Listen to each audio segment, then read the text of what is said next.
Hello, everyone, and welcome to episode number 2 of Interview with an NHL Hero here at Heroes of the Crease Goaltending Museum and Memorabilia. I'm your host and also the owner of Heroes of the Crease, Bruce Chani. Before we introduce our special guest, don't forget that this is a live show. So if you're watching on Facebook, YouTube, or Twitch, you can ask your questions live, type them in that comments section, and if they're good enough, they just might make it to air. Now, our special guest was drafted 9th overall in the 2000 NHL entry draft by the Calgary Flames. He had an 8-season-long professional career spanning from 2003-2004 until the conclusion of the 2010-11 season. His professional career spanned the ECHL, AHL, and NHL, including several call-ups with the Calgary Flames and his NHL game appearance with the Dallas Stars in 2009. Welcome our special guest, Mr. Brent Krahn. Welcome to the show. Hey, I'm happy to be here. Thanks for having me. Oh, thank you. Honor is all ours. We're excited to hear some of the tales from your NHL career, from the early days all the way to the very end of your pro career there. So we're very honored to have you on the show here. Thank you. So we'll get the show off on the right foot. Just start off in a nice, light-hearted question. Growing up, we all have our hockey heroes. Who was your hockey hero growing up, and why? Well, for me, I remember pretty vividly. I believe it was just a season after the Flames had won the Stanley Cup. I believe it was 1990. I've been 8 years old. I was born in 1982. And I remember watching Mike Vernon make a glove save in overtime in Game 7. And as he made that glove save, he slid back in his net. And all his buddies, all his teammates came to him and were patting him on the head. And it was, it's an amazing save, first of all. The timing of it couldn't have been much better. And I looked back at my father and said, I'm going to be a goalie. I remember that very distinctively. And so that's where it all started. And I became a Calgary Flames fan that day. Followed my for all through through his career, basically. And then, graduated to Eddie Belfour. Eddie Belfour had a huge influence on my career as well. And as I got older and started cheering for the Chicago Blackhawks as well, and both Mike Vernon and Eddie Belfour were basically the two biggest influences for me as a child watching hockey. Those two guys I wanted to be like. Oh, very nice. And definitely nice that you became a Calgary fan, because your pro career was very Calgary-oriented. You were the Hitmen in your junior days, and then Flames, of course, are the ones who ended up drafting you. So it's like a prophecy came true and you ended up right with them. Well, it was crazy too, because Mike Vernon was my very first roommate in the National Hockey League. I remember going to training camp, my very first training camp, and I was just, nervous and uptight, and I'm scared, really. It's a big step, playing junior hockey. That was a big deal for me, playing in Calgary, going to watch all the Flames games and as many games as I could. And Mikey was obviously playing for the Flames there at the time. And next season, get to training camp at the hotel in downtown Calgary at the Westin, and I'm paired with Mike Vernon, and I couldn't believe it. I was starstruck. I couldn't. I went up to shake his hand, and right up to him, I introduced myself to him, and my hands were kind of shaking, and I was just a kid in a candy store, and he was very nice to me, very polite, and it was a huge. I mean, your mouth gets dry, you get nervous, you're shaking like, oh my God, this is really him, and then you find out you're rooming with him. It's awesome. So it was I couldn't believe it. Oh yeah, that was his last season in the NHL, I believe, as well, 2001, 2002. So that's when he rejoined the Flames near the end there. So yeah, very cool. You got to meet him at the tail end of his career. Yeah, for sure. Okay, so after your first season with the Calgary Hitmen in the WHL, you were drafted 9th overall by the Flames in 2000.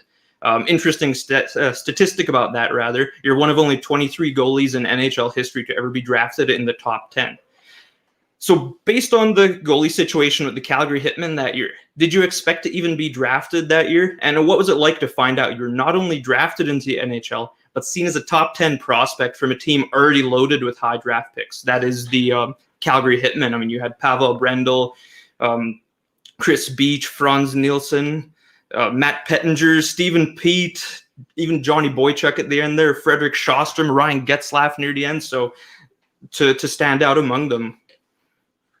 You know what? I didn't even think anything of it. That summer, I remember I got an agent. They had come down to southern Manitoba and watched me play a little bit. And after I think the Canada Winter Games, think I was about 16 years old when that happened.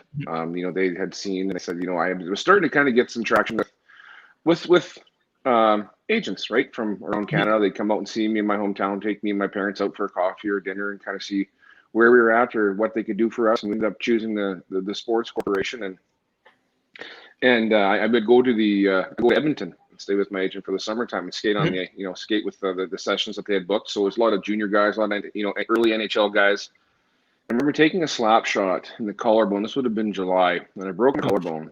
And well, it was badly bruised, but I just got off the ice and took some ice, and I honestly I finished the week practicing, and I flew back home and I put I've been golfing with my buddies, so I threw the golf bag on. I could hear just crack, and I had fractured it was from the shot, but it just needed a bit extra weight on it from the golf bag. The old wooden clubs I was carrying around that were 300 pounds, and it cracked.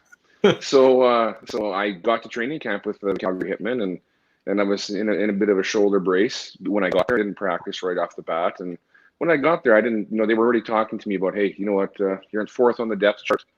You probably won't make the team. We're going to look for an Alberta Junior Hockey League team for you to play with this season, and if we need a call up, you'll be obviously top on the list. And that was good enough for me. I wanted to make the Hitmen, but I just wanted to continue the hockey and continue to get better. So I got to training camp, and they basically said you're going to need to play at some point here if you want to make the team. And so it was my collarbone was healthy enough, so I got on the ice and literally Alexander Fomichev was the starting goaltender. The Hitmen had won the Western Hockey League that season and had lost in the final in the Memorial Cup to, I think, the Ottawa 67s the year prior. And so there was like you said, star-studded team. You had Pavel Brendel, you had Chris Beach, Matt Kinch, Brad Moran.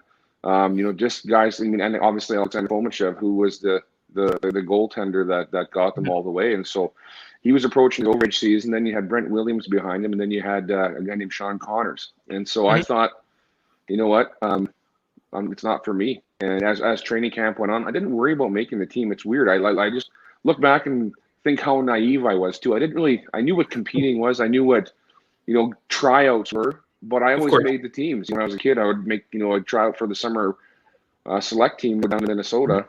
And, I just assumed I was going to make the team. I wasn't worried about it. I wasn't cocky about it. But in my mind, I was just like, I'll make the team. That seems about right. That's what I should be doing. And the Hitman was really no different. I didn't know if I was going to make the Hitman or not, but I didn't really care, if that makes any sense. I mean, of course I did, but I didn't really think about it too much. And then all of a sudden, Fomichev gets traded. And so now there's 3 goaltenders. And then Brent Williams gets sent to, I think he gets traded or he gets, not sure what happened to him. And then it's just myself and Sean Connors. And it just kind of took off from there. And I just, the team was, first of all, was a hell of a team. We were so good and we could score at will. And, but it was still, I got my shots in there and, playing at a higher level, the Western Hockey League, shots were coming and they're better players. And so I was just adapting to it, learning as fast as I could. And then it got to the prospects game in 2000, the 2000 prospects game in Toronto, where I was named to that, I think, team OR. Right.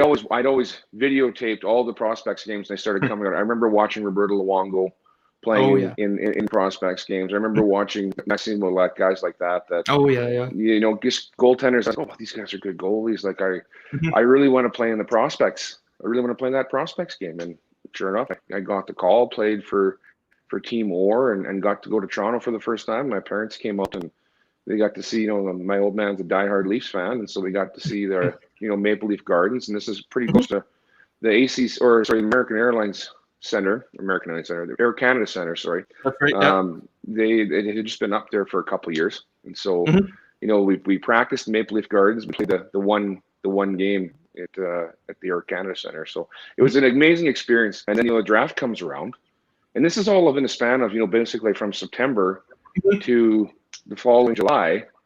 All this happened at once. It was unbelievable. I still, and going through it happened so fast, and I didn't know any better, so I just kind of went along with it. But looking back at it from basically September on, it was just a whirlwind. I went from basically not nothing, but being a nobody to being a first round draft pick in the National Hockey League. It was surreal. I couldn't even keep my feet on the ground. It was just being pulled in 10 different directions, and meeting with, I met with 22 of the 30 NHL teams at the time or whatever it was, and all these last minute interviews, and it was so it's crazy. But I loved every second of it. I wanted more. And I believe it. that draft day was a big day for me. And actually, we'll have a follow-up question involving all those media things later on. So we'll get to that a little bit later. Just have a little fun with that question. Awesome. You talked about that you took a shot in the collarbone, you practically broke it. I mean, that was really a trademark of goalies pretty much since the beginning of time. There is that hardiness of getting injured and just playing through. Since you'd mentioned to me that you do still occasionally train with the Flames as a practice goalie and that you do dress up for alumni games, what do you personally think is different in goalies nowadays versus back in your playing days, good or bad? And what do you wish that they taught or emphasized more today for today's goalies? Well, first of all, I appreciate you saying I trained with Flames. They've called me in emergency pinches before, but I've let myself go quite a bit, and then they need somebody who comes to keep the pace. So they've walked away from that one. But I do play quite a few games with the Flames. We go all over Alberta to do these games, and obviously I'm bigger than I was before, so the less movement is really what I'm good at. Now is playing my angles and just staying as big as stand-up style. Yeah, stand-up style, one knee down, right, all that stuff. But goaltending really has changed. I mean, it started basically, I think, with Patrick Waugh. That kind of butterfly style, and because before that, everybody was pretty much a stand-up goaltender, right? And so, him coming in and playing the way he did, a guy like Eddie Belfour, all that kind of stuff. There was a tension for the goaltenders, but they left them alone. Even when I played too early on, I had some goalie instruction. My very first goalie coach was actually Grant Fuhr would come out. And he worked with me after he was done with the Flames, and he was kind of looking for something to do after hockey. And it's such a listening to guys. I mean, Wendell Young has been a goalie coach of mine. Andy Moog has been a goalie coach of mine. Oh wow! So guys that have had that experience, that playing experience, that have been through it, the mental aspect that they can help you with is so important. You get a lot of goalie coaches now, guys that haven't played, and there's nothing wrong with that, but they're a lot more technical. They're a lot more X's and O's. They're a lot more teachers, right? When you have a guy that's got a ton of experience and is willing to share that and listen to you and help you along, that mental support is just so good, because you're on an island out there, right? You really are. And some guys are really good with it. Some guys can, look at a guy like Andrei Vasilevsky right now. He can play as many games as you want him to play. There's very few goaltenders right now that can do that. I mean, for me, sitting on the bench, watching Miikka Kiprusoff play 70+ games, there's not many. The way the game is tailored now, there's not many goalies that can do that. That's and right, so they focused so much now on every single position in hockey. And goaltenders now, it's not taboo. Before they would just say, you can just leave him alone, don't talk to him, let him do his thing. We don't want to get in his head or whatever. We need him to stop the puck. But now coaches are still like that, but now you kind of have that support on the outside. So it's different now, because you have two guys that are essentially number one guy now. You don't have one guy carrying the mail, and you have a backup that can come in. It's basically there to give him a breather and potentially get some points, right? So right. you need two guys to be equally as good. Okay, interesting. Yeah, that's definitely a change. I mean, you'd had a lot of times there where, there's the one season with the Blues there where Grant Fuhr played 79 of the team's games and would have gone 82 for 82 if he wouldn't have gotten injured. So yeah, it's very different. I can't imagine what that would be like. I played, I think 30. The most I played is 57 games in a season in the American Hockey League, and I was injured a little bit during that, but that felt like so much. The travel's a bit different down there, right? You're playing 3 games in 3 nights, and or 4 games in 5 nights. And so the travel, if you're on a bus, but if, even doesn't matter, you're on an airplane flying around. And back in those days too, you weren't really flying private, right? To play 79 games is unbelievable. That's craziness, but I don't think we'll see that again. So let's jump back to the pro career there. So after you concluded your junior career in 2003, you went pro the following season. You ended up splitting time with the ECHL's Vegas Wranglers, as well as with the AHL's Lowell Lock Monsters and the San Antonio Rampage. Despite it being your first pro season, you also got your first recall with the Flames in October of 2003. What circumstances led to that, and how did it feel to be on an NHL roster only a few months being removed from being a junior goalie? It was crazy. It was nuts. I was so pumped. I got there. I think Roman Turek, if I can remember, if my memory serves me correct, I think it was Roman Turek that had an injury, whether it was concussion or what. I'm not sure, but it doesn't matter. But Jamie McLennan, I think, was playing, and he had cracked sternum, and I think Daryl Sutter was coaching at the time, and I'm sitting there thinking, this guy's got a cracked sternum. I think he'll probably give me a game or two, just because, like, how does a man play with a cracked sternum? And I think and Daryl Sutter ended up choosing a broken Jamie McLennan over a healthy and young Brent Krahn. And I just remember sitting there. I wasn't even upset by it because I think he got a shutout that night. He won 1-0. And just he you know, the details of the game escaped me because it was so long ago. But I just remember looking at him in awe, like you're hanging on by a thread, and he's still out there playing. And you should have seen that bench, just how they wanted to do absolutely everything they could for him, right? I mean, he's out there giving them everything he has, and he's hanging on for dear life. So I don't know if they were thinking this kid can't play goal. We need a broken McLennan over a healthy Krahn. But you know, Noodle's an ultimate team guy, and he could play. He was a gamer for sure. Oh yeah. Oh, we talked about that just earlier, that about goalies being much harder in those days. I mean, I've read Jamie McLennan's book, and he was talking about that injury in it, and he's mentioned that he was pretty much hanging on by a thread. Like any loose shot could have potentially killed him in there. I mean, the guy recovered from viral meningitis in '96, and then won the Masterton Trophy there when he came back, and he was notorious whenever he had a backup position, and they'd call up a new guy of just making sure that new guy doesn't get a chance, because especially like we were talking about just now about backups there, your position wasn't guaranteed, so you had to always go to that next level to keep your roster spot. So it's interesting to hear from the other perspective. Well, he was such a competitor. He was so competitive, and he took it very seriously. He was a fun-loving guy. Guys loved to be around him. He had tremendous character. But the reason why I stuck around so long is because he was clutch, and he worked his butt off, and he was damn good. So this relates to number one as well, or the last question rather, is did any of the Flames players give you a hard time when you first got onto the roster, or was there maybe a player who was an excellent mentor who made a great first impression for you and set the stage for a pro career?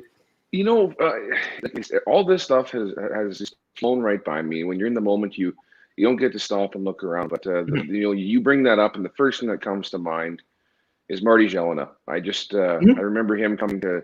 I was sitting there getting ready for my very first exhibition game against the Vancouver Canucks, and you know, and Vancouver had a pretty big lineup for a visiting team coming into Calgary. They had Todd Bertuzzi and the Sedin twins.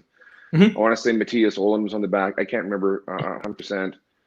And I remember I was so nervous, and Marty comes and sits beside me. He's like, "Hey, kid, don't worry about it." He says, "I know it's a big deal, but you'll see. Just go out there and play the game, and you know you were drafted by a reason." He was a very calming influence. He just sat there and looked me in the eye, and it was just easy going. He's like, you know, I remember, you know, being in this position too. You're an 18-year-old kid coming in. I mean, he won a Stanley Cup, I think, in his 18-year-old year with the Oilers. But you know, he was just a ton of wisdom to share. Humble, down to earth, and wanted people around him to succeed. And he was just easy. He's like, "If you ever need anything from me, let me know. I'm right here." You know, stopping the puck isn't any different at the NHL level than it is playing the Western League or in your backyard, for that matter. You just go there and you do what you do best and leave it all out in the ice. I was like, "Yeah, no, talk me off the ledge" type thing. I wasn't so uptight after that, and but that game I played, I didn't get a shot for the first 6 minutes. And I'm sitting there like, give me something to do. Like, I'm nervous. I'm winding myself up pretty much, because I've been watching us at the other end just go to town. And, you know, sure, you know, Todd Bertuzzi comes in on a one-on-one with Danny Gauthier, and he gets kind of in between the top of the circle and hash mark and rips a shot over my shoulder. It's 1-0 Vancouver in the very first shot. And I'm like, I'm shaking my head. I'm like, come on, are you kidding me? And so they face off again, and basically another 3 minutes later, I think it was either Matt Cook or Brendan Morrison that came in with just the worst shot I think I've seen in a very long time, and it went right through my arm, my glove hand, it was right through my elbow and went in. 2-0, 2 goals on 2 shots, and I'm sitting there like trying not to basically fall apart. You know, internally I'm just losing it, and then right after that, Vancouver gets a 5-on-3, and they got the Sedin twins out there, and Bertuzzi sitting in front of that. I'm just like, this is I wanted to lose my marbles, right? But I ended up finishing I played a half a game, and I had 22 shots and let in 3 goals. So I was able to kind of come back and salvage a little bit of it. And after the game, Marty came by and he starts laughing. He's like, "It won't be the last time you have a game like that, and you battled back, and that's all that matters." And just so he was definitely the one guy that, if you would ask me on the spot, that he's the first person that comes to my mind. Well, that's good. I mean, it sets the stage for a pro career, and it definitely helps take away that nerves for future games. I feel then. Yeah, for sure. So we'll jump to that topic. I was talking about the media stuff. So, and this is based on something a person messaged me about to ask you. This comes to the topic of hockey cards. So your rookie cards, you have quite a few. First, I'll ask a question, and then we'll show off some of your interesting ones there.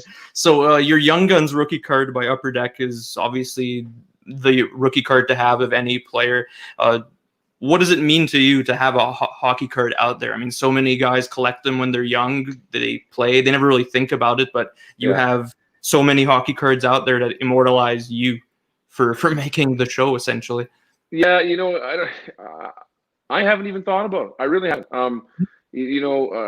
Taking a moment here to kind of just think about it in that context, it's a big deal, because I used to collect Belfour hockey cards. Like anytime that a new card would come into town, I go to the whatever. I grew up in a small town, but this guy kind of had a sporting goods shop, and he had hockey cards, and he had every time I said an Ed Belfour card comes in, I want it, and so he would actively search out for me, and I think I ended up getting to about 50 or 60, Eddie Belfour cards, and I don't even know where they are today, but I just remember thinking I was just like, I wonder, it'd be so cool to have a hockey card, or even like the little posters. They had Patrick Waugh or Dominic Hasek, and I had my room was just littered with goaltending photos, and there was a photo of like 7 or 8 goaltenders, and I remember when the Chicago Blackhawks lost to the Pittsburgh Penguins, I think in the 92 or 91 Stanley Cup Final, I can't remember, and Tom Barrasso was on the very same picture or poster as Eddie Belfour, and I went to my room and I grabbed a marker and I just scribbled out Tom Barrasso, because I was so mad. But for me to have them, it's we got a few of them downstairs, and it's nice to remember. It's nice to show the kids, right? I mean, because that's a big thing. You get to show your buddy, not your buddies. My buddies don't care less. They'd rather bug me than look at them. But it's nice. You catch yourself in a moment. That's pretty neat. Not too many people can say they have them, right? Oh, no, absolutely. So I have a couple of them here right now, just regards to some of these glamour shots that they made you do. Yeah. So ones where you're holding hockey sticks and then smiling. These always kind of get me as funny. It's, of course, not just you. They did those were all taken on draft day, right? So you go back.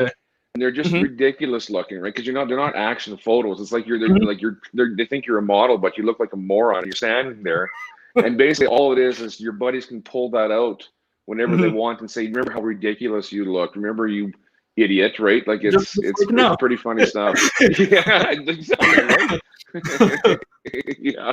That's funny. Like, I can never get over it. It's like everyone always looks so awkward and confused. And not you, but like literally any of the other goalies or players on the shots are just like deer in the headlights. Like, what is this?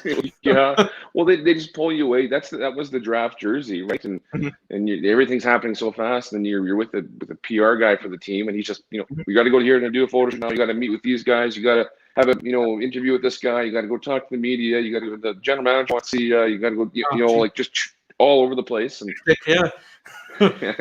and now I'm a model. So there you go. There you go. It's your business card. Just give it out to people. Exactly. I'm gonna do that now. It's a good idea. Good. So you mentioned, we were talking about Jamie McLennan as a teammate earlier there. You're saying he was a battler and also a real character. Might as well, since we were on that topic, who is your all-time favorite goaltending partner you ever had in your pro career, and why? You know what? I've had quite a few of them. Andre Pavlich. I mean, he played in Winnipeg and Atlanta. Cam Ward, my second season in the American Hockey League. Cam Ward and I, because Carolina and Calgary split. And Curtis McElhinney. I mean, he's still playing. They won a cup there with Tampa Bay Lightning. That's right. It's good to see. And those are kind of the three guys that I remember most. Pardon me if I'm leaving anybody out here on the spot, but of the three, I really like playing with Curtis McElhinney. He's very laid back. Early on in his career too, he came from I think U.S. college hockey and some in Denver, and he cared. He worked hard. He was quiet, but him and I communicated very well. Just the rigors of playing pro hockey first of all, and even being the minors, and having a coach that was definitely hard on his players, but in a good way, and learning how to deal with that pressure, and learning how to if you get your ass chewed out a time or two, that you don't just throw in the towel and say, "Oh, I'm sorry, woe was me" type thing. It takes a little bit, and I learned a lot from Ryan McGill was the coach, and Gilly was he was a hard man, but he was a fair man, and he was an honest guy, and he was trying to do his best to make sure you turned him in and could make it to the National Hockey League, but it was tough to be a goalie for him, and so Curtis and I actually got along pretty good that first season in Omaha because we were a team that won games 2-1, 3-2. And it was really tight check, and we were a hardworking team. And so Curtis and I just became very close that season. And just his demeanor, his personality, and he cared. He was just a good guy. He was an easygoing person. And we just. Do you guys still keep in touch today? No, we don't. I haven't talked to him forever. And I'm sure there's a lot of guys, that you haven't seen for, like, I've run it since I've stopped playing hockey, and run into guys that I barely played with, but all of a sudden now we're best buddies. We're hanging out every once in a while, going for a beer. Right? It's fun to swap stories and catch up. And playing professional sports, it keeps you busy, and you're with that brotherhood of 21 guys for the season, and life takes you away. You're in a different world, of course. And so once everything kind of slows down and you get a chance to reflect, you realize kind of what people meant to you along the way. You hear that a lot. A lot of pro athletes have a bit of culture shock once they get out of the game, where it's just kind of a different world where they're not really prepared for it. So it's at least having those connections along the way definitely helps alleviate that when stepping away. For sure. All right. So let's go back to 2004. So that was the year that Calgary had their famous Stanley Cup run, which ultimately ended in a 7-game series where Tampa ended up winning the championship. You were a part of what was called the Black Aces. So for anyone who's not aware of what that is, those are the players who were part of the roster, but generally game time scratches unless needed when called upon. You were the number 3 goalie in the run behind Miikka Kiprusoff and Roman Turek. How close did you get to the team during that time? And what was that whole Cup final experience like for you? And did you secretly hope that you would get a Stanley Cup ring if the Flames won? You know what? That year, I was a part of the team. It was myself and Mike Commodore, Steve Montour, Martin Sonnenberg, Lynn Loynes, and Brendan Evans. And obviously, Mike Commodore and Steve Montour got a lot of action, and it was the rest of us were there, and we practiced with the team. We were on the ice with the team. Miikka would take the shots he needed in practice because they played 26, out of 28 games in their playoff run. So he wasn't out doing a ton of practice for no reason, right? He was taking what he needed and he was gone. And I just remember him, I'd be sitting in the corner basically, and I was told to be seen, not heard, right? Like, you don't want to get in the way. You're not playing. You don't have the same pressures, but you need to be ready at a moment's notice. So, it was crazy though that season because, I'll take you back to, you kind of walked people through it, but I started the season in the East Coast Hockey League for the Las Vegas Wranglers, and the Flames wouldn't get me a gear that matched. It was just black and white because the trainer told me, like, you're going to play on pretty much every team in all leagues this year, so there's no point in you getting your helmet painted or your equipment. It's black and white, and my helmet was white, and that was it. And I was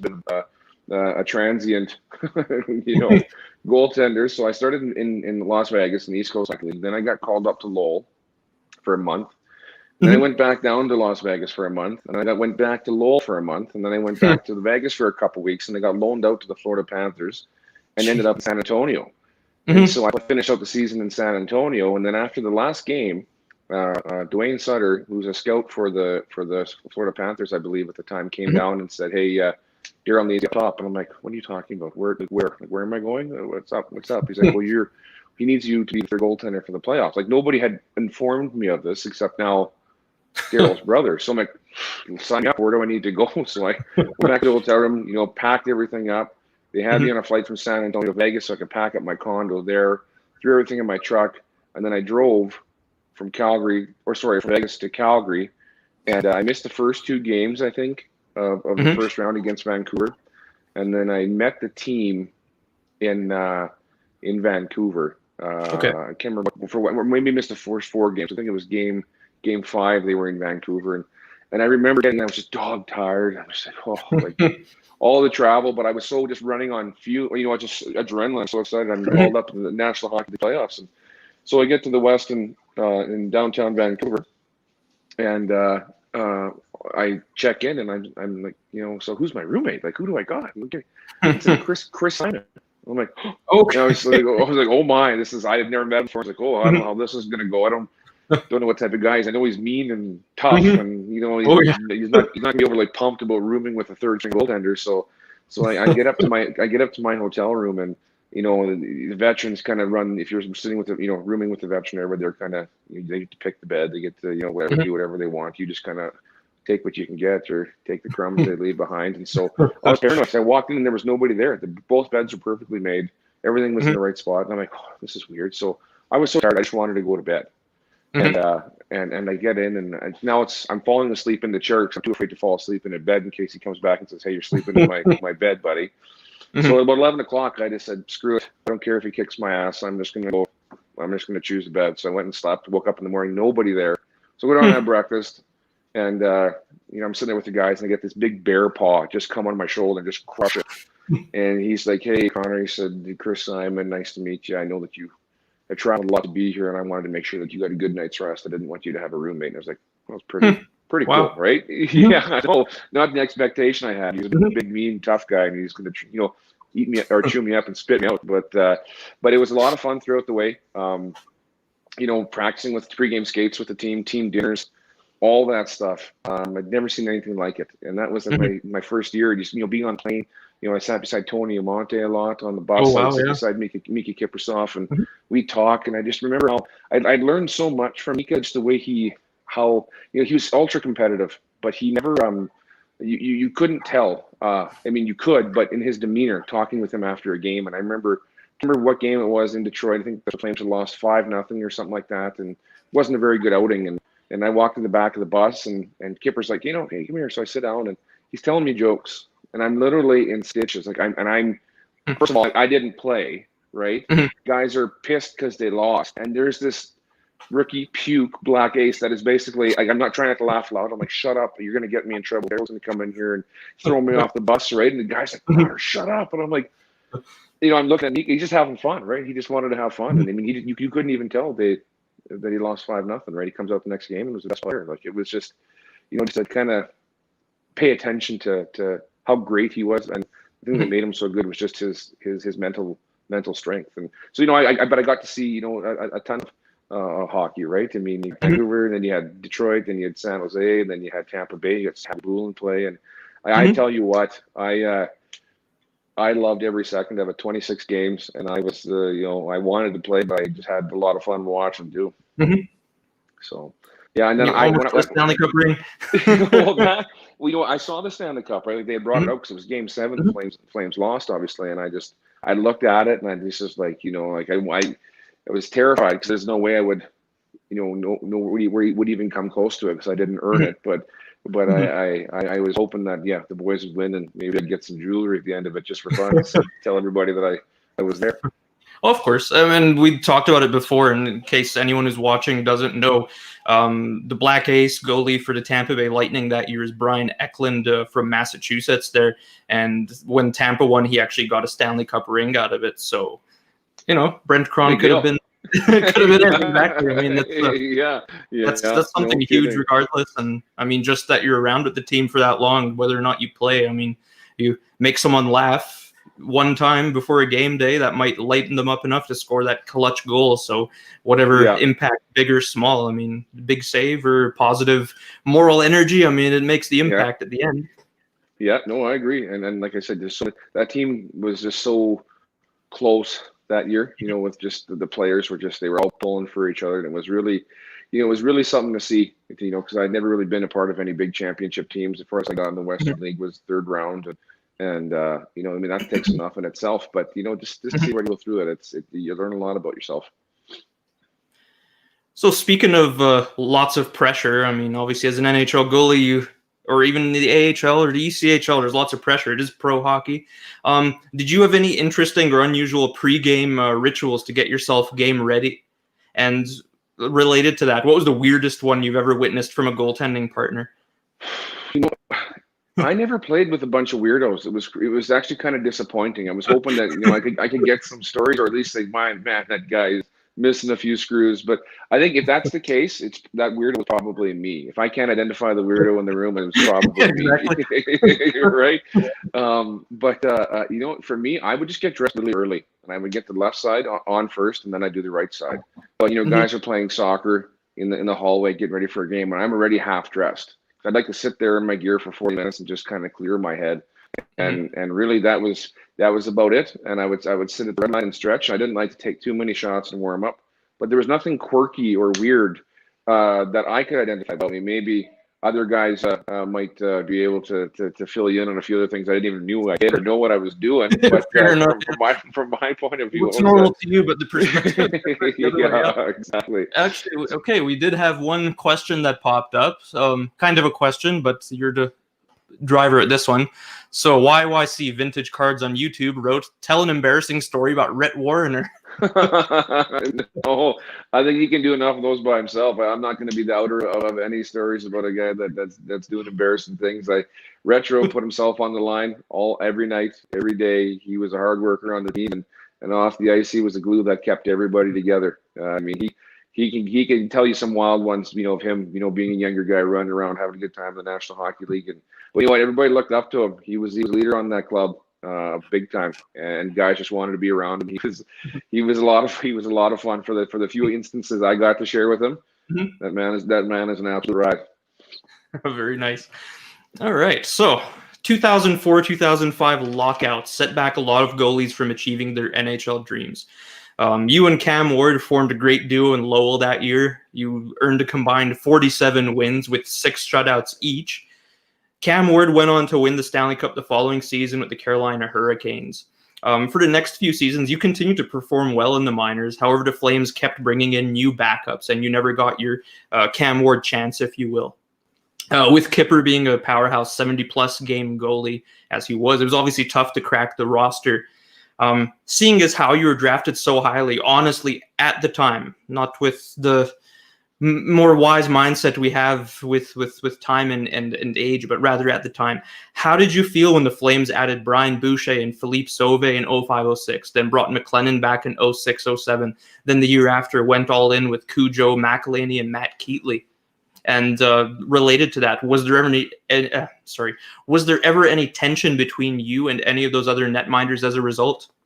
No tension at all. Okay. I was pissed off, and I was too busy stewing the minors for them to care. Too. It was tough. It was an eye opener. I didn't expect to get anything given to me, but just kind of with the trajectory of where things were going, and just looking for that shot, because you see a lot of guys. I mean, I played against Corey Crawford in the minors. I played against Pekka Rinne in the minors. Ryan Miller, guys like that.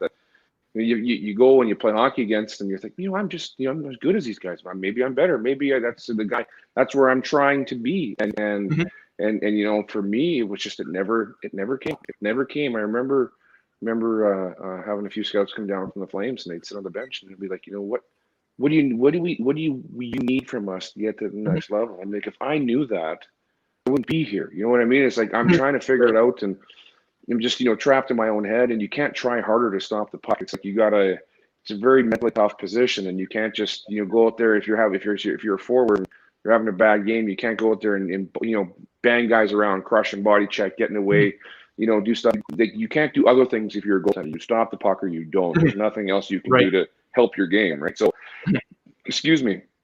So having those guys come in, I thought it was bullshit. I didn't like it at all. I was so mad, and I think everybody says be a good pro. You got to work through it. Be a good pro, and I get that. You have to, but it's hard. It's hard. It's not easy for everybody, right? There's some guys that are they're good enough right away. They go in, they play, and they never look back. And then there are guys that take a long time to develop, and they're just waiting for their opportunity. I mean, you look at a guy like Devin Dubnyk, right? I mean, he bounced around forever, and then he was basically, Oilers gave him a chance, and it didn't go great for him, and then he bounced around. I think with Montreal and maybe another, I can't remember, and then all of a sudden look at how well he's performed since, right? I mean, found his game, and basically at the bottom of the barrel, he picked himself up and became a premier National Hockey League goaltender. And that happens more often than not, right? It's so for me to see, like, a guy like Phil Solvay come in, and I'm on a 2-way contract and he signs a 1-way deal. It's hard not to look at stuff like that, because if we're just as good or I'm just a bit better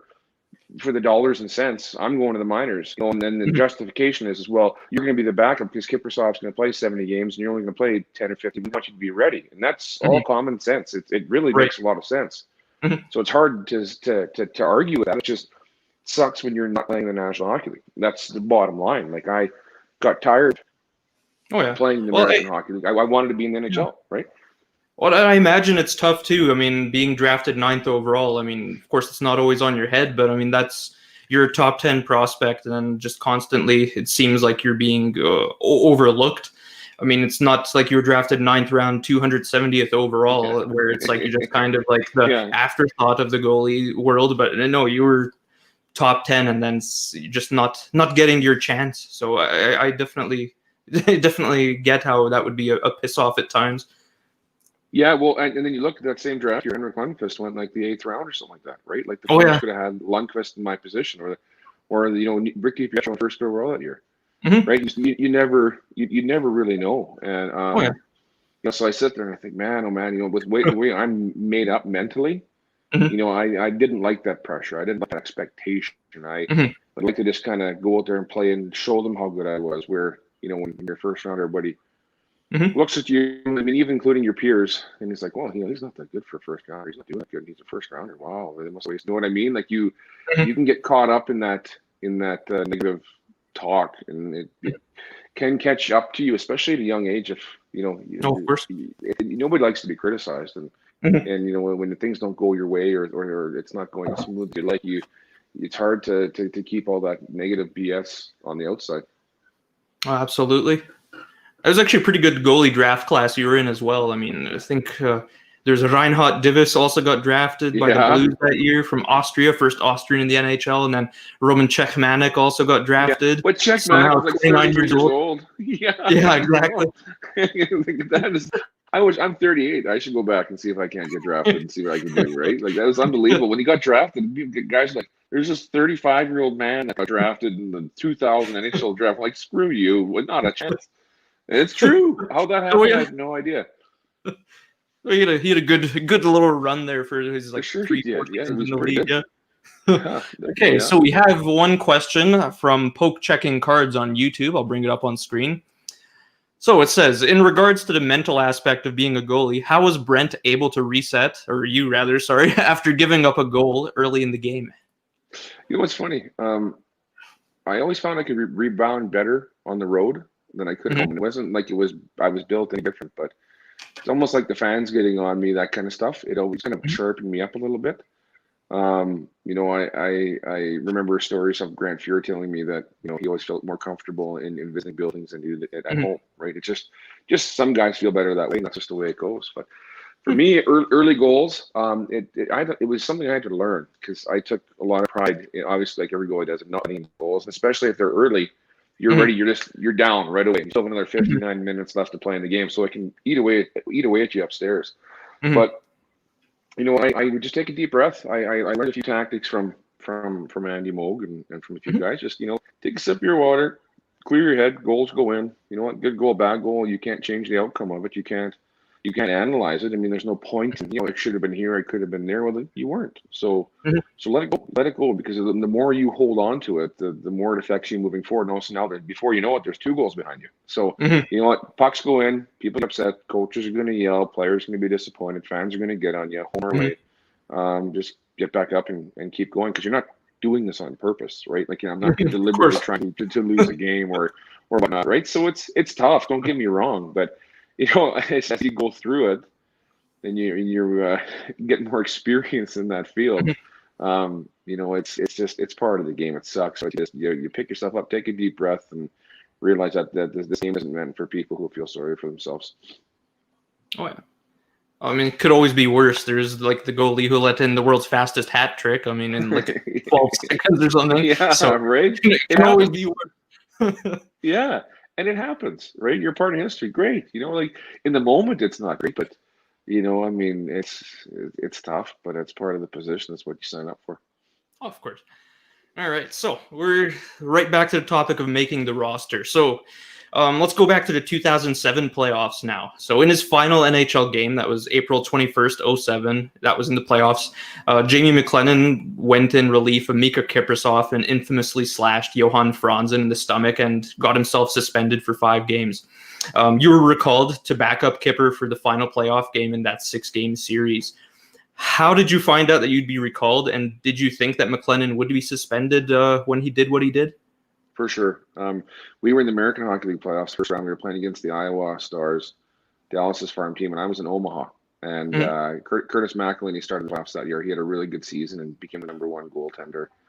And it was we played 2 games in Omaha, Friday, Saturday. And Saturday night was when this whole altercation went down between the Flames and the Red Wings, where Noodles came out and they were tired of. Who was it? Franzen? Is that what you were saying? Was it Johan Franzen or who was it? Johan Franzen. Yeah, Franzen. Yeah. And so he was just giving Kiprusoff a tough time in front of the net and getting in his way, and the game was pretty much out of hand, and they sent Noodles in basically to just try and spear this guy in the face and let him know what wouldn't be tolerated. But we saw it on the highlights after the game, and boys were like, I walked in the coach's office and he's like, yeah, you're going up. And I figured, I mean, it wasn't going to be Curtis because he was the starting goaltender. He was playing the playoff games. They brought me up as a backup, so I backed up Friday, Saturday in Omaha. Flew Sunday during the day. Backed up that game against the Red Wings. And it was Game 6, and I went to double overtime. And Hasek was playing goal for the Red Wings, and I just tried to stay out of everybody's way. I mean, everybody's so focused and dialed in, and I've been hanging out there for the last week or two, not playing, just backing up. So I wasn't in there to try and be seen or be heard. I was just kind of hanging out and whatnot. And I think the Flames ended up losing in overtime. I think 3-2. Right. The score is irrelevant, but yes. And then I flew back Monday, and then we were in Iowa Tuesday, Wednesday, and lost both those games. And so I backed up 5 straight games in 5 nights in 3 different cities. And the travel wasn't that bad, but I couldn't complain. I wasn't playing, so it didn't matter. But yeah, it was crazy to see him, the 2-hand slash across the chest. It looked bad, but I think it was worse. It looked worse than it actually was. Fair enough. Well, I mentioned to you before, he wrote about it as a joke in his autobiography, where he said that technically he's the longest suspended player in NHL history because he's still technically suspended because he hasn't played a game since. So if he wanted to make a comeback, he'd still have 5 games he'd have to sit. That's crazy, hey? That's crazy. I couldn't have him do a nicer guy. It's funny. So 2008, the Calgary Flames and you parted ways, and the Dallas Stars ended up signing you as a free agent. How's the environment of the Dallas Stars organization, that's the whole way top to bottom, NHL, AHL, ECHL, compared to that of Calgary? I was pretty defeated in Calgary system by the end with the amount of injuries I'd been through. The opportunity that was there that was lost. It was just it became really negative, a really negative place for me personally. They were great. The Flames organization treated me top notch all the way through, but nothing seemed to be moving there for me. It was almost like I was just kind of moving backwards, and not like I had a bad attitude or nothing. It was just, injury after injury, or, you get on a roll and it just, nothing would seem to work out. My last season in the Flames organization wasn't a good one. I was injured for the majority of the season. They ended up just telling me to go home in February because I was a walking Band-Aid. I couldn't, at that point they had given up on me. And I was, pretty close to giving up on myself too, because just nothing was going right. I was just not in a good headspace. And then I talked to a guy named Les Jackson with the Dallas Stars organization, and I'll never forget that man to this day. He was so positive and so easygoing and so honest. Like, he told me the expectation that the Dallas Stars had of me. He told me that you'd have a small window to prove yourself. He told me he laid the whole ground for me. All the groundwork was laid. But he cared. You could tell he cared. He wanted people to succeed, and he was literally the single biggest factor.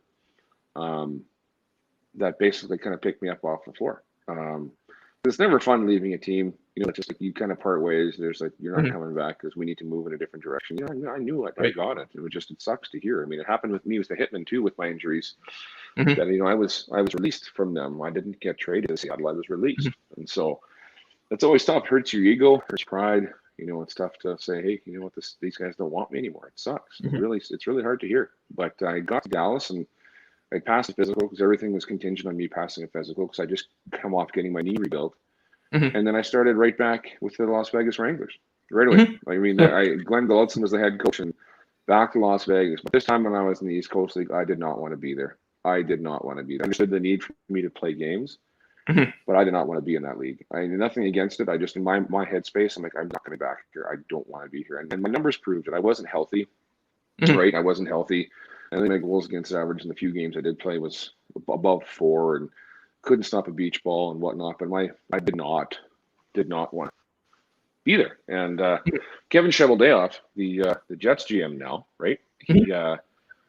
Because we'd play the Chicago Wolves all the time in the Western Division, and he took a flyer on me because Andre Pavlik was up. Sorry, excuse me, playing with when Kari Lettinen was injured, so Mhm. Pavlik was playing all the games, and they needed a goaltender in Chicago. So, I said, Croner, here's a chance for you to come play with a goaltender. You're not going to be the starter right off the bat. We have some other guy in there right now. He's doing okay, Mhm. but here's an opportunity. And I stayed with the Wolves for the rest of the season and was able to get a call up to it at some point that year too, right? So it was it was good, but it was just so many moving parts, so many different teams. But you remember people along the way, and Les Jackson and Kevin Chalbath were two very good people in my corner who I just trust and respect with absolutely everything.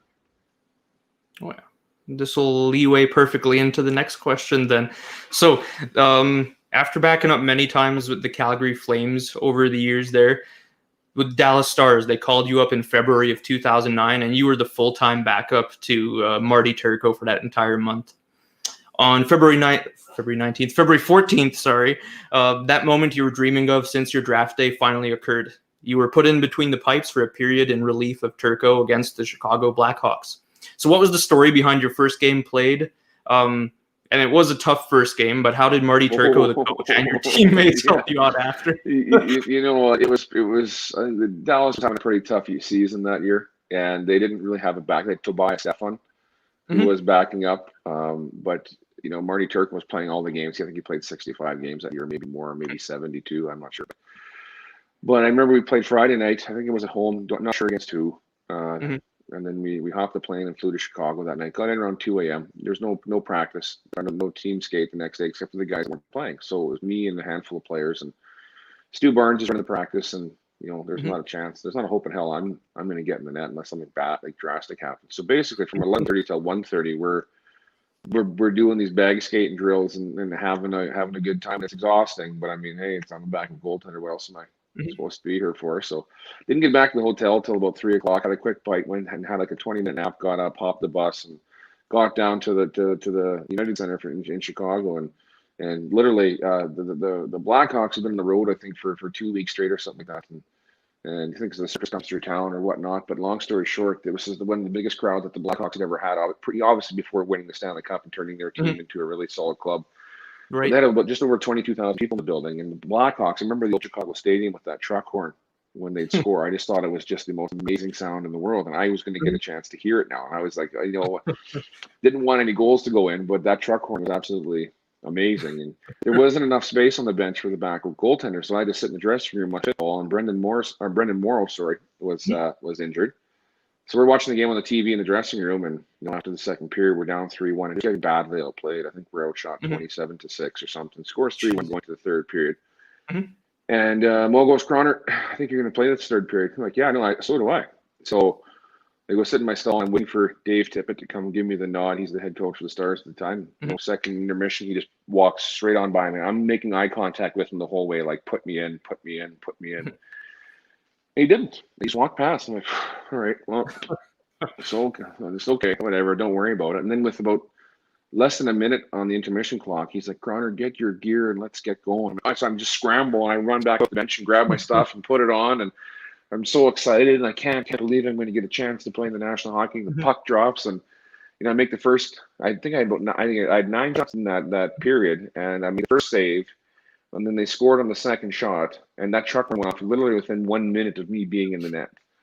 And I'm just sitting there like, oh my God, is it loud? I'm trying not to smile at the same time because I'm so happy I'm out there, but it sucks to Right. get scored on, right? So I'm sitting there and I'm like, my God, should I keep the puck? What should I do? Like this, am I going to get another chance at this? Like, what are my options here? And anyway, they ended up scoring 2 more goals after that. And I let them 3 goals on 9 shots. And it's my only period in the National Hockey League, only game I played. And so I'll obviously get abused or good with the people that know me and even people that don't, that my goals against average is 9 in the National Hockey League. And I stopped 3 goals or 3, letting 3 goals on 9 shots. So, and after the game too, I mean, Mike Vernon comes by, hey, good job, kid. I'm like, thanks. Like, I know where I'm going right after this anyway. But I appreciate it, right? And I never got a shot after that, and that was my one, highlight. And I remember a few people there after the game from the Wolves organization that were there to greet me, and they were laughing and having, chuckling, and I'm like, yeah, I know,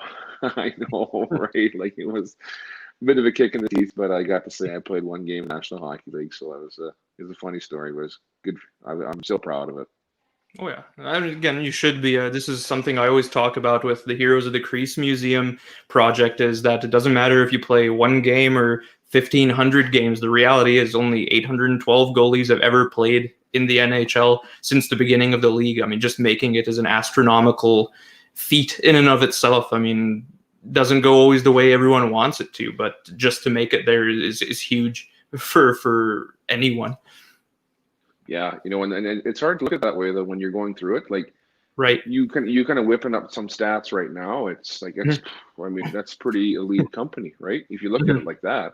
But when you're going through it, it doesn't matter. You know what I mean? For me, it's like I'd still trade everything, most things to go back one more shot to say, I was better than that. I could do more. I could do more instead of being, I played. If you came to me when I was 8 years old and said you're going to play 1 game in the National Hockey League, I'd be the proudest, happiest kid on the planet. Right? Like that's all I need. That's all I need, because that's all I kind of lived my life too when I was a kid. I mean, I was like, if I could just make the triple initiative team, that's all I need to do. And then I would say, oh, I want to play in the Manitoba Junior Hockey League. Oh, I want to play in the Western League. And this started to snowball. It's like I got to do all those things. And when you're going through them, you don't really appreciate them, because it's like you're competing. You want to be better. You don't want the other guy to get your job. You don't want to do this. So you're always, you can't just sit there and smell the roses. You got to keep working through it. But when it's all said and done, definitely proud for sure. Oh yeah.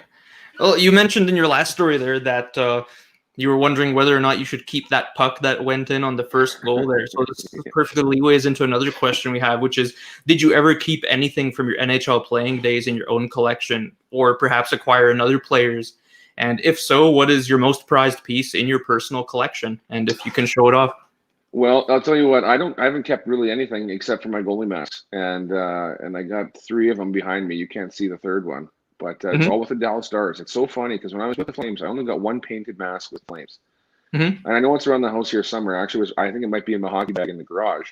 I couldn't seem to find it, but I have 4 goalie masks, and I spent, I think, six pro seasons or 5 pro seasons in the American League with the Flames, and I had 1 painted mask.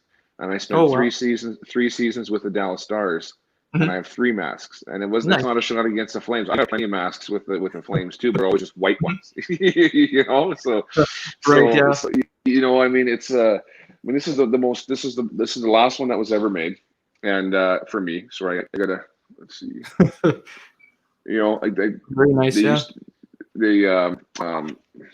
Funny, you pick up a lot of nicknames when you're playing hockey when silly things happen to you, and you see cobras on my goalie mask, and I developed the name Cobra from a few people, and it was we were in Omaha, and we had a skate with the fans after a game, and there was this one guy that was just a jacked up hockey fan. He was just nuts. He was crazy, and everybody's skating around, but he's out on the ice with his Velcro shoes, just ripping around, and he's trying to track me down, and I'm off with somebody else, and anyway, he grabs one of the players, and I think it was Brandon Prust, and he goes, hey, he says, did Brent see my sign? And I said, I don't know, type thing, right? He goes, well, it's got a G.I. Joe on there, and G.I. Joe's got the cobras or whatever, right? Right. And so he's like, he's fast, his glove hand's fast like a cobra, and it just, the guys heard that and nearly fell down laughing so hard, and so they would start calling me Cobra, and it just kind of it just kind of traveled with me all over, my career, and it was always, I had earned the name Maestro and King Krahn and all for just various, and that's where my Flames message got King Kong climbing the Calgary Tower, because my agents used to obviously pump my tires and call me King Krahn, and it was fitting and it was funny. I feel like a bit of a moron saying it right now, but that's kind of the gist of the helmets. Right? There was a bit of story behind it. It's not like there was, like, oh, just do whatever you want. It's like, no, we did it for a reason, because it's quite funny. And you forget half the time. I forgot about that until you're looking at the helmets like, oh, that's how that one came to be. So that's the only memorabilia I have. That's it. That's all. All my other stuff is pretty much gone. I know I played with guys that that have got autographs from guys on the other team, like good players, and they've got quite a library of equipment, and I don't. I think the masks are really amazing as they are. I mean, those are the ultimate pieces to have in a collection, especially to keep your own is huge. Yeah, no, it's really cool, and I mean, I still have to wear it from time to time. My face is a bit obviously bigger to pour myself into it, but I'll tell you what, it's pretty cool to look back. It's really cool to look back, because as a kid, that's all you want is a painted goalie mask. Right? Just give me a painted goalie mask, and you've made it. Like, that's all you need. And I've got a couple of them, so it's pretty special. The green one you showed off earlier, was that the one that you wore in your first NHL game there?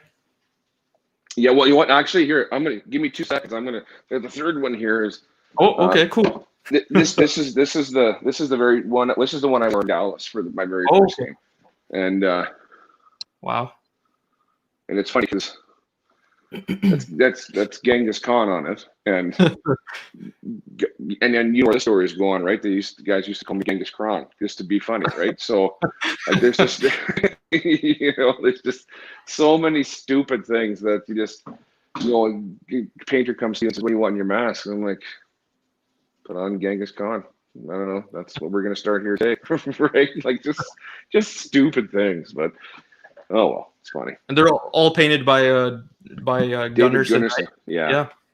But the Dallas ones are, and he's a magnificent artist. You can go on his website and see all the stuff that he does. He is.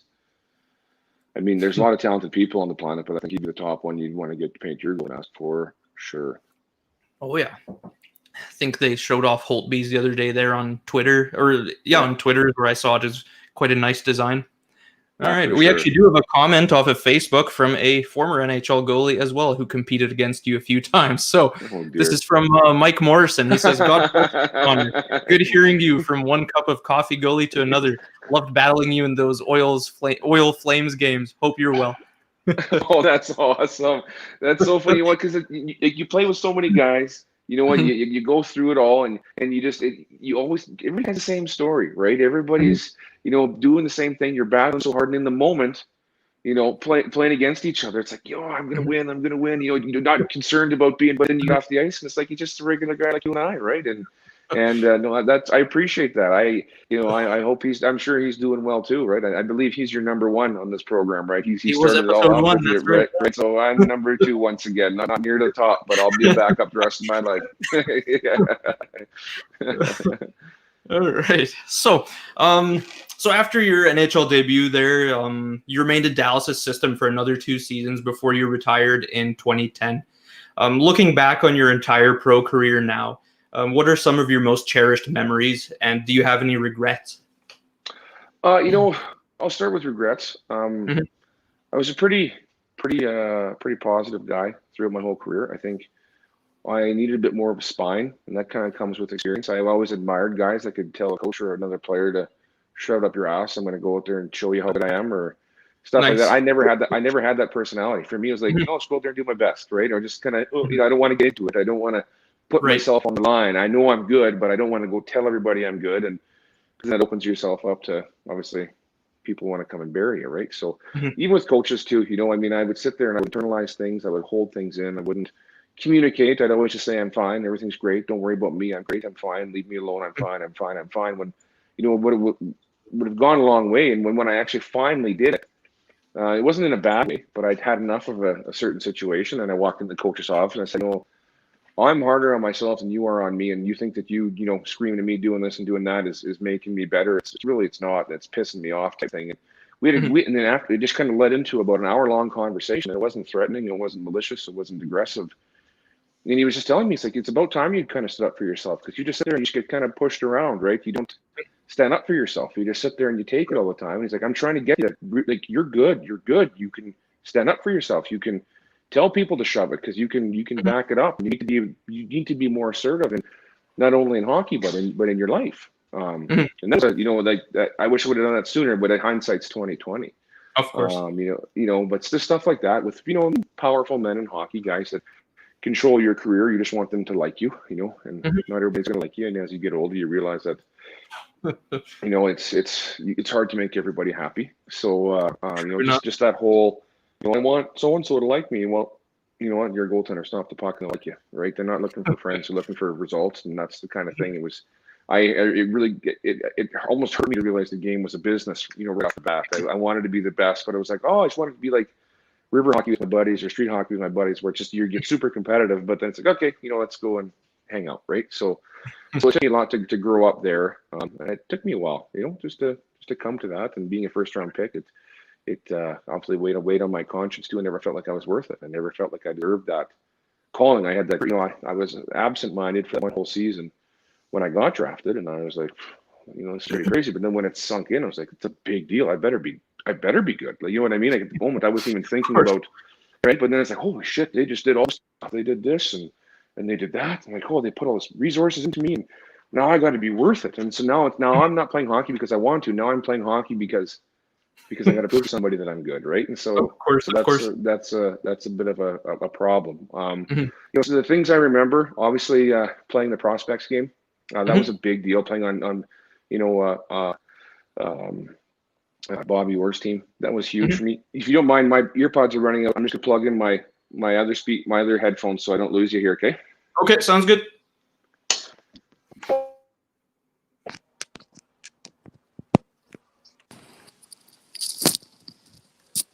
Don't forget, to all the viewers out there, if you have any questions to ask Mr. Krahn, you can write them Oh, into the comments section as well.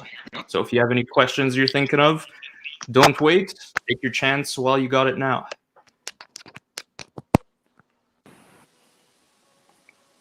oh, Oh, Good? it's happening again now, isn't it? No, it's good. The screen went black for a little bit, but now we're good again. Can hear. oh, here. My cord now is making all these funny noises like it was before. Oh, I got you now, so we'll see how long I have you, and then I'll get it fixed. okay. But some of my memories, right, are just playing on Bobby Orr's team for sure. My very first Western Hockey League game too was a big deal. It was a really Mhm. big deal.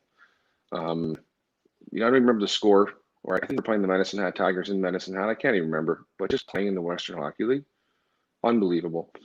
The playoff, the Stanley Cup run, with the Calgary Flames, and being a Black Ace in 2004, just the amount of stuff that I learned there. The lockout season in '04, playing in Lowell with made some great friendships. It was a close knit team. Guys got along great. It was a lot of I kind of was spoiled because I thought that was how it was going to be every single season, and that was Right. obviously not the case. It's not always that way where the guys get along or everybody likes to be playing together. I mean, Mhm. as Matt knows, there's a lot of teams too that are just dysfunctional. Personalities don't get along. Coaching staff, Right. players, everybody, it doesn't go very well. So there's that, and then my first year in Austin, Texas, making it to the Calder Cup Finals.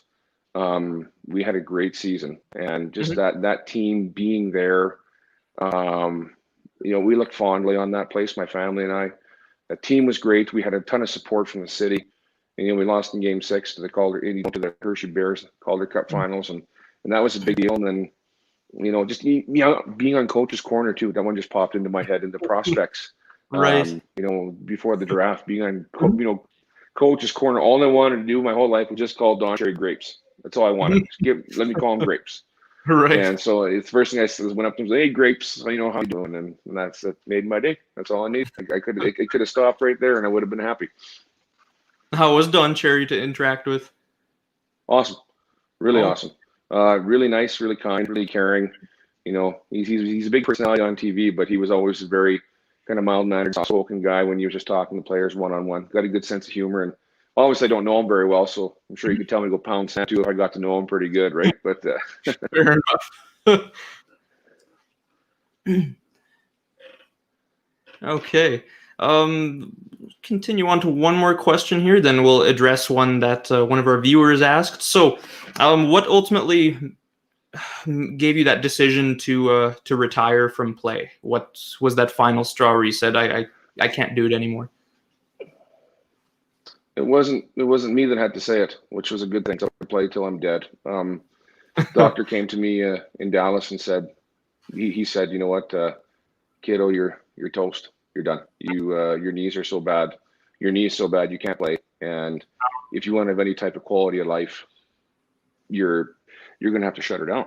And I was 28, I think, at the time, and that was hard to hear. It was really hard to hear. I was also mentally injured at that point too. I'd been injured so many times. Hockey wasn't even fun anymore because it was to the point where I was almost scared to succeed, because every time I started to believe myself again or play with any type of confidence, I'd get injured, and I didn't even want to feel good, because I know that drop off from feeling good to where I would end up was just depressing. It would just kick you right in the pills, and it was just not a good feeling. And so towards the end, I was just like, when I was left off the playoff roster in 2011, I wasn't happy about it, but I was just like, that's what I needed to hear, right? Because then I went to go see the doctor after that, and the doctor's like, I think you're done. And I tried to kind of put a half-assed go of it into Europe, and they took my phone calls, but they said, you're a walking Band-Aid, and we don't really want to pay you money to sit in the bench. So that's how that worked, and I didn't have to push too hard because there was no other options. Did you ever think, or have you put any thought into going into something like coaching, maybe? No, I don't know if I've had patience for it. I don't know. I always appreciated people who were honest with me in my career. Guys that I thought told me how it was, or if I was being a moron or I was doing things that weren't working, I appreciated a guy pulling me aside, because he's not doing it for his benefit, he's doing it for mine. And, of course. And I've been on the ice with kids before. I do enjoy it, right? And it is good, but parents have them I can't listen to or can't stand. Everybody's got an inflated view of how it's supposed to go, right? And that old question is, how does my kid make the NHL? And I'm like, I couldn't even tell you how I made the NHL. I couldn't. If I went back, I couldn't even tell you how I did it, right? It's just it's luck, opportunity, some skill. Like, there's no recipe for it. And there's a ton of good hockey players in the American League and and in Europe that could play National Hockey League too, that just don't end up getting the opportunity. And I mean, there's only how many positions available on a roster, and how many teams. It's tough. Yeah, for sure it is, right? It's nothing you can do about it, right? So there's no point in worrying about it. But yeah, coaching, I'd like to get back into hockey. I really would. But I don't think, as somebody who can view the game, not somebody who's managing game or day to day, shift to shift plays. I don't want to do any of that stuff. I'd rather sit in a suite, watch the game, and judge and evaluate players, as opposed to trying to tell them what to do. General manager, there you go. yeah. I believe you can just sign up for one of those jobs. You don't need any skill whatsoever. Just that easy, you just and say, this is what I'm going to do. Here's a wanted ad. It said Carolina Hurricanes needed GM. Okay, I'll take it. Yeah, I'll throw my name in the hat. We'll see what they want. Exactly. All right, so our next question is from one of our viewers on Facebook, who asks, what did you learn from Miikka Kiprusoff while watching him in practice? Or in general, what did you learn from Miikka Kiprusoff while watching him in practice? How competitive he was. He tried. Like, there's a lot of goaltenders in practice that they take what they need and go through the motions, and it all depends on your workload, your volume of work, and so different guys handle practice differently. But Kipper, when he would pick, if he was playing lots, which he normally was, he'd pick a handful of guys on the ice, a guy like a Ginla or obviously he's the first one that comes to mind, but I'm not going to let him score today.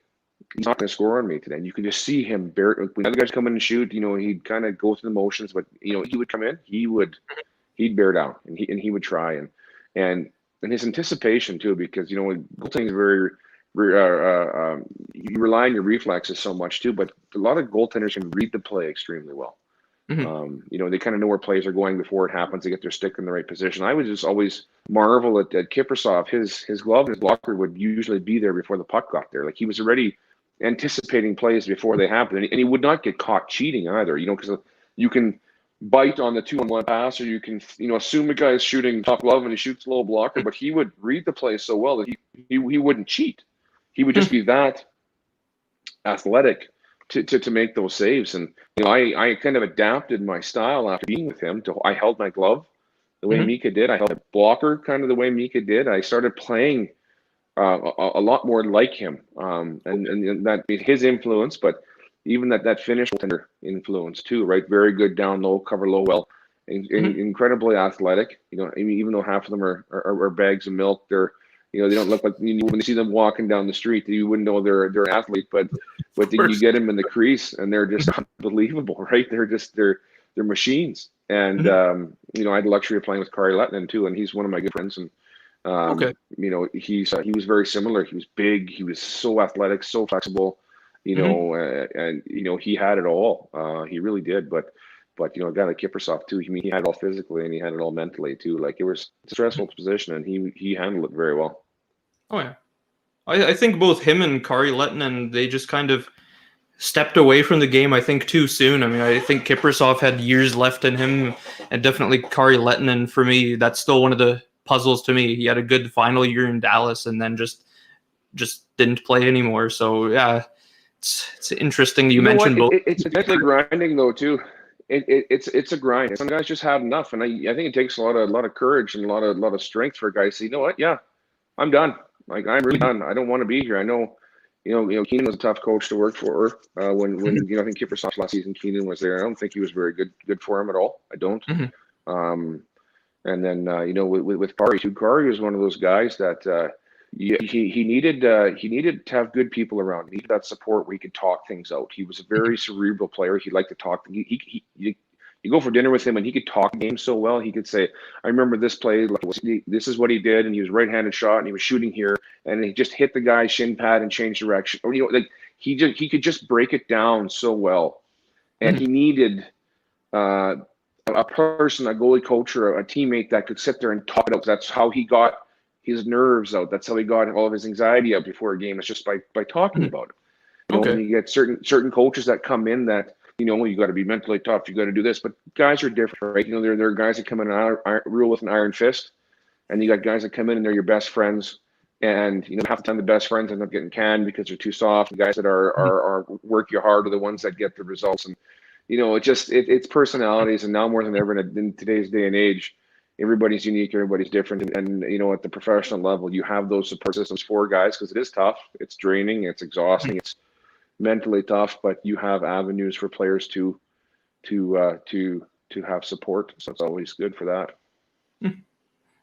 So did you ever have any teammates, or not even teammates, but opponents even perhaps, that you didn't get along with, who there were some issues with? No. I wasn't. I didn't ruffle too many feathers in the dressing room. I get into a few pushing matches with guys on the ice if things weren't going according to plan. If one of them was being a bit of a jerk out there, right? But nothing major. There's a handful of plays where, I remember I always wanted to get back Jordan Tutu, and when he was playing for the Wheat Kings, because he'd always clip my knees out when I was playing the puck. And if you'd ask him about it, obviously he would never remember because he made it in the National Hockey League. All that stuff was behind him. But I remember he was in Calgary and took me out, and I wanted to just take my stick and just slash him in the face, but I never did. Probably a good thing. And then really, but there's really no instances. I got in a lame goalie fight that never really materialized much with Maxime Ouellette. He was playing in Portland, Maine, and it was just useless. But guys were laughing at us because it was just so embarrassing. But I was charged up. I was ready to go. I was all pumped up, but never happened. But yeah, no. I identified players to their skill level. Guys that more so had beat me and scored on me. Guys that have kind of had my number. I paid attention more to that.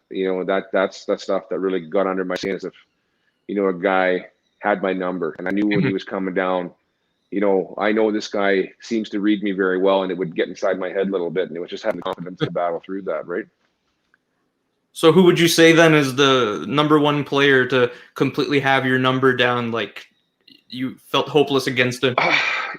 And I'm taking a shot in the dark here because I can't remember that far back, but I think Anthony Stewart was playing for the Chicago Wolves when I was in Austin. We played them in the second round, and he would just seem to, they'd have this stupid power play set up where he just left him alone, and he would score through my 5-hole. I goalies get scored on, but I always hated it when pucks went through my 5-hole because I had a bigger 5-hole, and I took a lot of pride in showing it and taking it away, much like Ed Belfour did, right?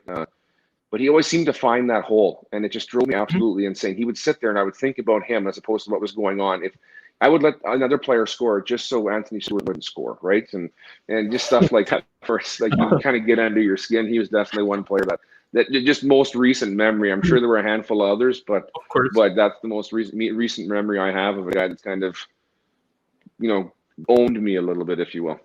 Oh, fair enough. All right, we do have another question that came in off of one of our viewers on YouTube. Carl Langer asks, you split time with Cam Ward in 04-05 in the AHL. At the time, did you foresee Cam Ward carrying a team to the Stanley Cup the next year? No, I didn't.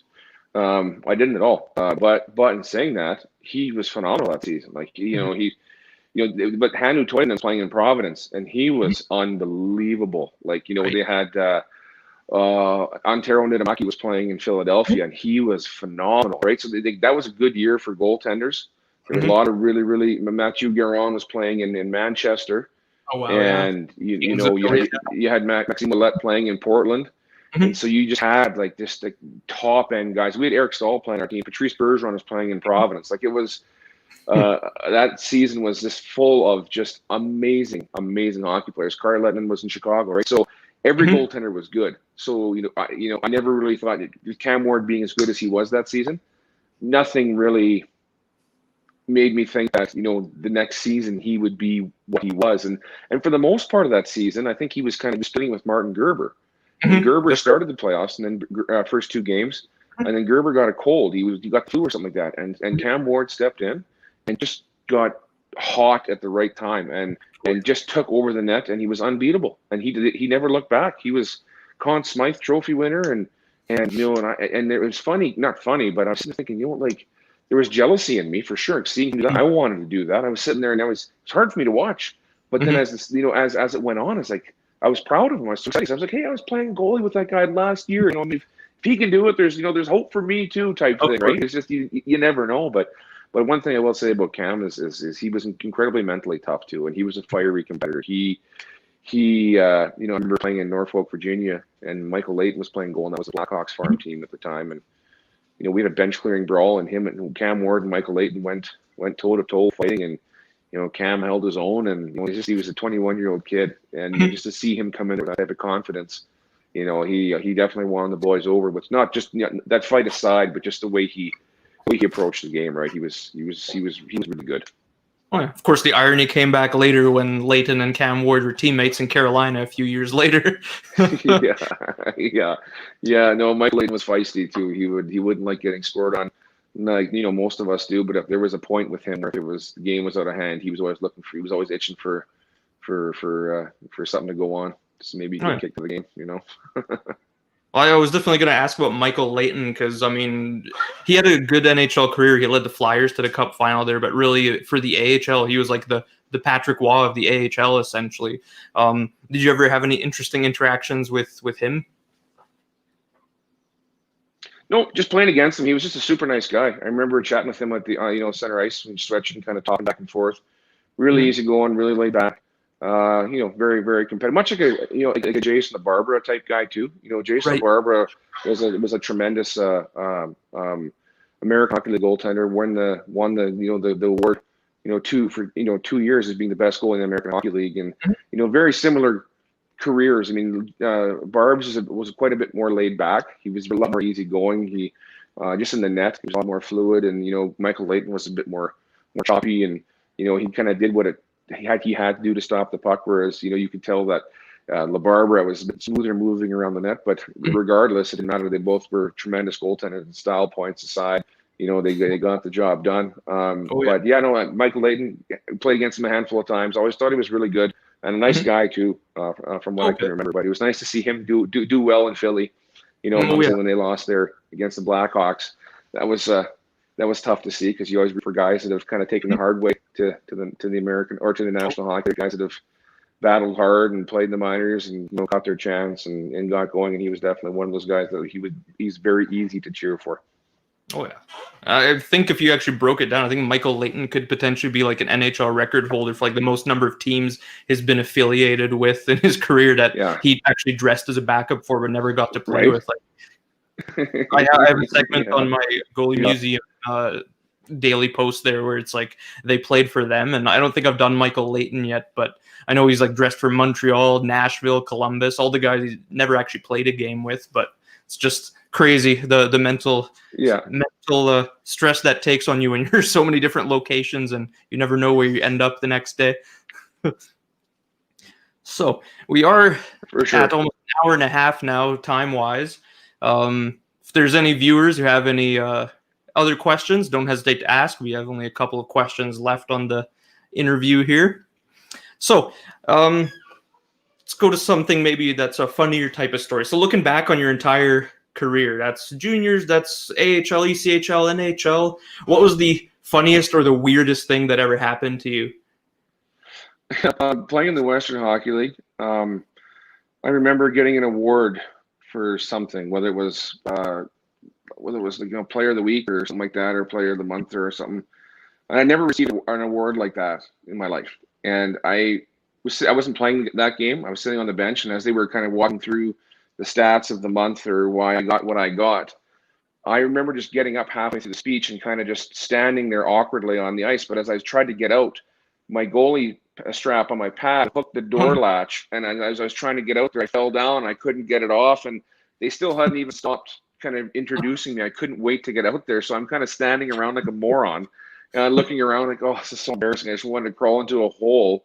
But anyway, then I kind of sat, skated up slowly, kind of all sheepish, and put my head down and thank you very much, and skated away. And the boys were giving me a hard time, right? Oh man, I think there's a similar story that happened to. And then there was another. Manny. Oh, sorry. I was just saying, kind of a similar story with that. It kind of happened with Manny Legacy, as I remember. He was like going out on there's like the carpet before going out into the ice, and he ended up like twisting his ankle and missing a few games because of it a few years ago. Yeah. Yeah, for sure, right? And there was another instance with me too, where I wasn't playing. There was a stretch where I was backing up quite a bit, and so I was just fooling around before a game, and I'd never curved a stick before, so I got the blowtorch out and I'm curving my goalie stick and having a great time. I put a big hook on it, and I remember playing for Roman Turk. He told me, he said he couldn't control the rebound, so he would just have a huge hook on a stick, so the puck would hit the toe and then just roll out and go to the corner, and he just thought that would be a good way to make it easy on himself. And so anyway, I just screwed around with a big hook on my stick, and anyway, I'm out, saucing the puck on the ice with the boys and having a great time. My God, I can get a lot of hype with doing nothing. And anyway, about 12 minutes into the first period, goalie gets pulled. I go in, and it's on a power play. We're in Milwaukee. I'm playing for the Wolves, and the Admiral's dumping. And I go stop it behind the net, and I have this hooked stick that I've made, and I turn around and I fire it, but I fire it into the second deck at the Bradley Center. And I'm like, I wasn't even thinking, right? It would just happen so fast. I grabbed the first stick I saw, and guys looking at me like, really? Like, usually when guys miss, it's, a couple inches over the glass. I launched it into the second deck, and they're like, oh, you moron. Whatever. We down 5-on-3 now, and it's all my fault because I was having too much fun curving hockey sticks. But that was the only two things I can think of. I'm sure there's a hell of a lot more, but that's what I got. I was gonna say you were challenging your channeling your inner Arturs Urbe on that puck handle right there, just firing it out to the crowd.